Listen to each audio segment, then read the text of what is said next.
여호와는 나의 목자시니 내게 부족함이 없으리로다. 그가 나를 푸른 풀밭에 누이시며 쉴 만한 물가로 인도하시는도다. 아멘. 종종 우리가 삶을 살다 보게 되면은 비교 의식에 빠져들 때가 있습니다. 이 비교 의식에 빠져 들어가게 되면은 참 자신에 대해서 스스로가 비참해질 수가 있습니다. 왜냐하면은 항상 남과 비교를 함으로써 비교하는 그 사람에게는 절대로 자신에 대한 인생에 대한 만족을 찾아 누릴 수가 없습니다. 저 사람은 저렇게 행복해 하는데 나는 왜 이렇게 불행할까? 저 사람은 저렇게 기뻐하는데 왜 나는 항상 이렇게 기뻐할 일이 없이 이렇게 우울할까? 저 사람은 저렇게 풍성한 삶을 사는데 나는 항상 왜 이렇게 빈약한 이와 같은 삶을 살까? 하는 이 같은 비교 의식에 빠지면은 모든 삶이 속누린 채 만족을 잃어버린 채 불행해질 수밖에 없다는 것입니다. 그러므로 항상 우리는 이 비교 의식에 대해서 경계를 해야 됩니다. 특별히 왜 우리가 이 비교 의식에 대해서 경계를 해야 되느냐 하면은 이 비교 의식에 빠지게 되면은 하나님을 향한 믿음의 중심이 뿌리채 흔들리기가 쉽기 때문에 그렇습니다. 그래서 오늘 이 본문을 보게 되면은 이 본문은 우리가 너무나 잘 알고 있는 이 다윗의 시가 아니겠습니까? 이 본문을 이렇게 묵상을 해보게 되면은 참 우리가 마음에 아름다운 그런 그림을 그려볼 수가 있습니다. 먼저 넓은 푸른 풀밭이 있습니다. 푸른 초장이 이렇게 펼쳐져 있습니다. 그런데 그 푸른 초장 한가운데에 맑은 시냇물이 지금 흘러가고 있습니다.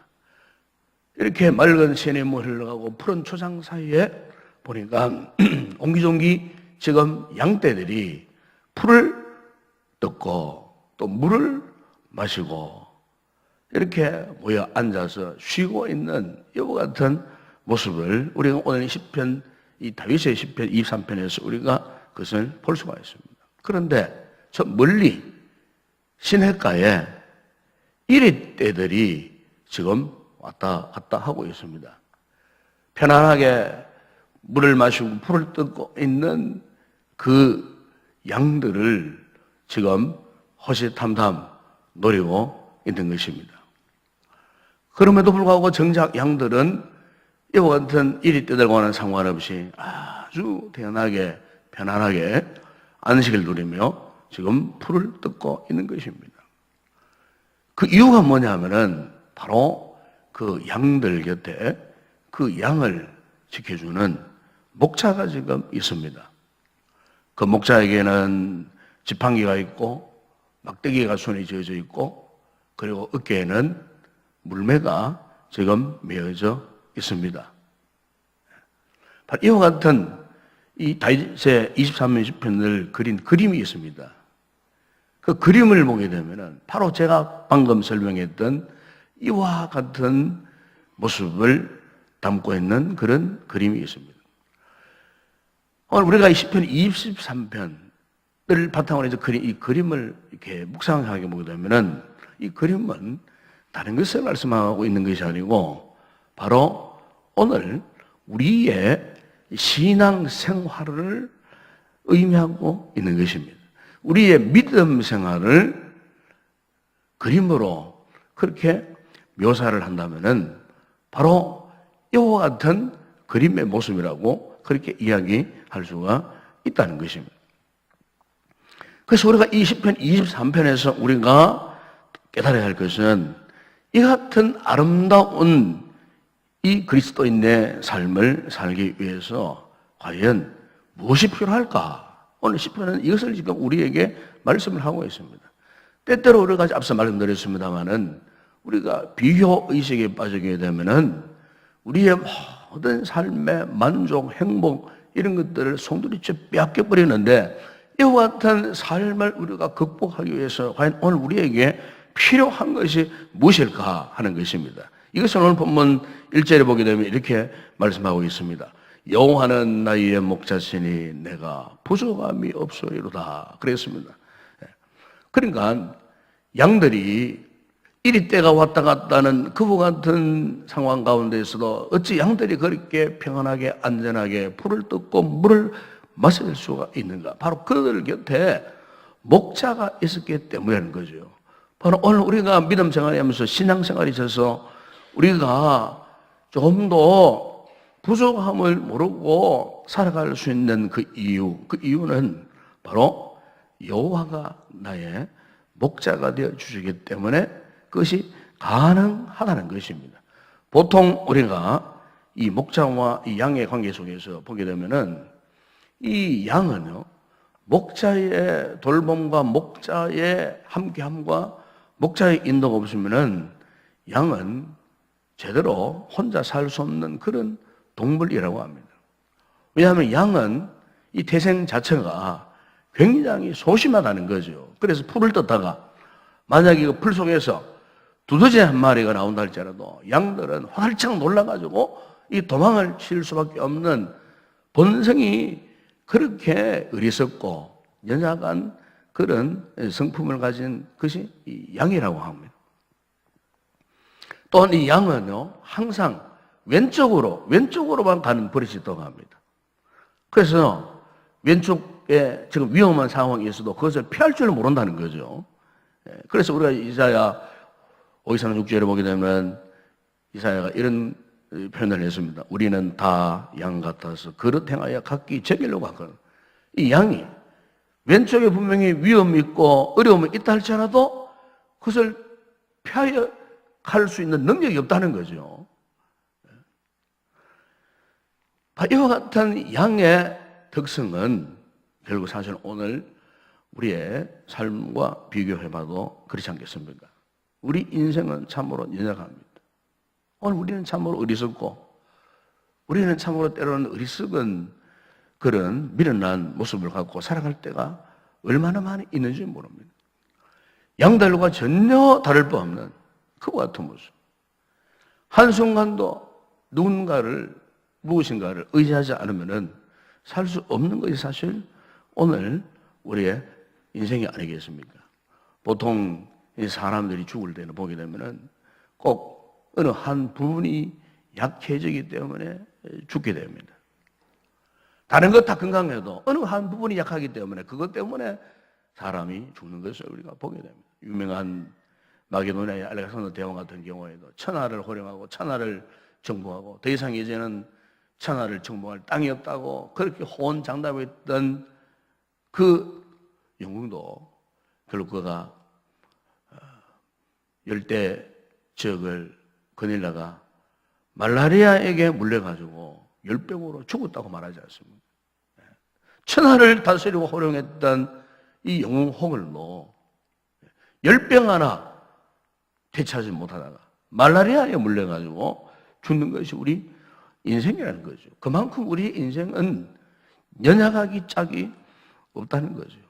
오늘 많은 사람들이 병들지 않고 건강하게 오래 살려고 노력하지만은 사실은 그 모든 인간적인 노력은 아무런 쓸데가 없다는 거죠.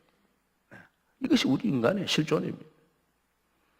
이 같은 실존 속에서 우리가 누군가를 전적으로 의지하지면 안 되는 존재인 것을 우리는 잊지 말아야 한다는 것입니다. 오늘 본문의 다윗은 이 사실을 분명히 그건 알았습니다. 그래서 그가 고백한 거죠. 여호와는 나의 목자가 되어주신다고 그렇게 말씀합니다. 여러분 여기에 이 여호와라고 하는 이 말, 이것은 하나님의 이름 아닙니까? 우리가 이 구약 성경, 신약 성경 전체를 놓고 보면은 이 여호와의 이름이라는 이 이름이 이 단어가 무려 7,000번 정도 나옵니다. 7,000번. 그러니까 여기에 이 여호와는 과연 무엇을 의미하느냐는 겁니다. 우리 본문에 보게 되면은 이 여호와는 두 개의 의미를 갖고 있습니다. 하나는 주님이라는 뜻이 있습니다. 주님. 이 영어 성경에는 이것을 로드라고 하는 단어로 사용합니다. 이 여호와는 주님이십니다. 그리고 또 이 여호와를 다른 일면에서는 엘로힘이라는 그런 표현을 합니다. 이것을 영어에서는 갓이라고 그렇게 표현을 합니다. 이것은 전능하신 창조자라는 표현을 말할 때 그렇게 표현을 합니다. 그러니까 다윗은 하나님을 어떤 분으로 그가 믿고 확신하고 했었느냐 하면은 하나님은 자기 삶의 자기 인생의 주인 되어 주신다는 사실을 그가 먼저 고백했고, 그 다음에 하나님은 전능하신 하나님이라는 말씀을 그가 항상 고백을 했다는 거죠. 태초에 하나님이 천지를 창조하시니라 하셨던 그 하나님, 그 엘로힘의 하나님, 전능하신 하나님, 그리고 여호와, 주님이라는 뜻. 우리가 출애굽기 3장 14절에 보게 되면은 모세가 하나님의 부르심을 받았을 때에 너무 두려웠어요. 제가 만약에 나의 백성들 앞에 가서 네가 누구를 통해서 보내를 받았느냐고 그렇게 물어볼 때에 내가 어떻게 대답하면 좋겠습니까? 하나님을 어떻게 무엇이라고 그들에게 소개했으면 좋겠습니까? 그렇게 질문했을 때에 하나님께서 모세에게 이렇게 하라고 말씀했습니다. 그게 뭐냐면은 나는 스스로 있는 자니라.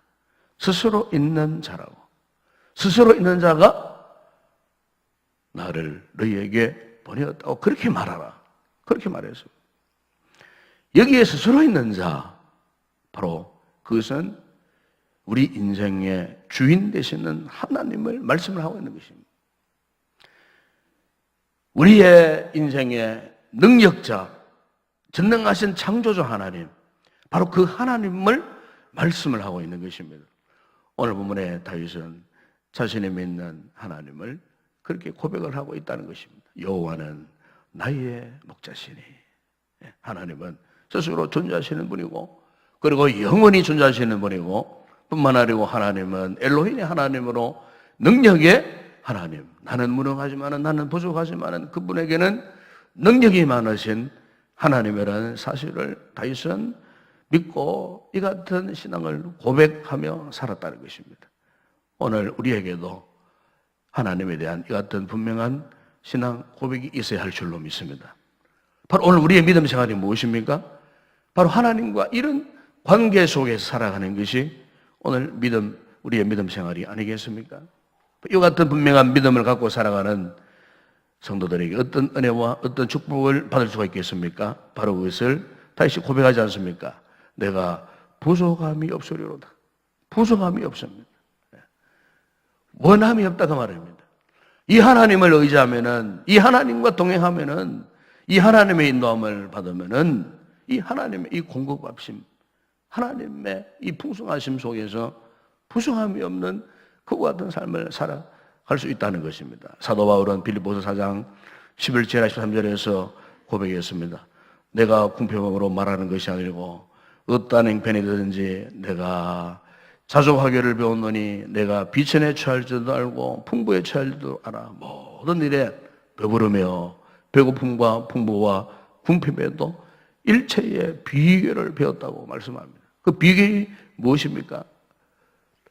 바울도 고백했습니다. 그것은 바로 내게 능력 주시는 자 안에서 내가 모든 것을 할 수 있다라고 하는 이 분명한 하나님께 대한 분명한 믿음의 고백이 있었기 때문에 바울은 그와 같은 자족하는, 스스로 만족하는 그와 같은 삶을 살 수가 있었다는 것입니다.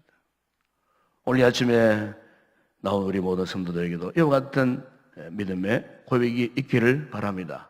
우리가 배고프든 배가 부르든 역경이든 순경이든 기쁨이든 슬픔이든 우리가 어떤 상황을 만든지 간에 분명한 사실은 우리가 그분 안에 있으면은, 그분 안에 우리가 문물 안에 있으면은 하나님이 나의 목자가 되신다는 이 분명한 이 사실을 우리가 고백할 수 있다면은 우리는 그야말로 다윗처럼 나는 부족함이 없습니다 하는 영적인 만족한 삶을 누리게 될 줄로 믿습니다. 우리가 구약성 열왕기상 4장에 보게 되면은 거기에 고통받던 이 선자의 생도의 아내가 엘리사를 찾아왔습니다. 너무 찢어질 듯한 가난함 속에 이 선자 생도의 아내는 너무나 궁핍한 삶을 살다가 엘리사를 찾아왔어요. 엘리사가 보니까 분명 이 여인에게 어떤 소원이 있었어요. 그래서 무엇을 원하느냐? 내가 너를 위해서 뭘 해주기를 원하느냐? 내 집에 있는 것이 무엇이냐? 그렇게 물었어요. 그렇게 물으니까 이 생도의 아내가 대답합니다. 현재 우리 집에 있는 것은 한 병 기름 외에는 아무것도 없습니다. 그러니까 아주 참 극빈한 지금 가난 속에 있는 거예요. 한 병 기름 외에는 아무것도 없어요. 솔직하게 이 하나님의 사람 앞에 자신의 상황을 내놓은 거예요. 고백한 거예요. 그랬을 때에 이 엘리사가 그 여인에게 너는 밖에 나가서 모든 이웃에게 그릇을 빌리라. 빈 그릇을 빌되 좀 빌리지 말고 많이 그릇을 빌려오라고 했어요. 그러니까 이걸 달리 표현하면은 네가 빌릴 수 있는 모든 그릇을 다 한번 빌려봐라. 그 많은 그릇을 내가 채우겠다는 겁니다. 여러분, 이것은 하나님과 우리와 영적인 관계를 말씀하고 있는 거예요. 하나님 앞에서의 우리의 신앙의 태도를 말씀하고 있는 것입니다. 아무리 많은 그릇을 빌려와도 그 그릇을 채울 수 있는 능력을 갖고 계신 그 하나님, 그것을 말씀하고 있는 것입니다.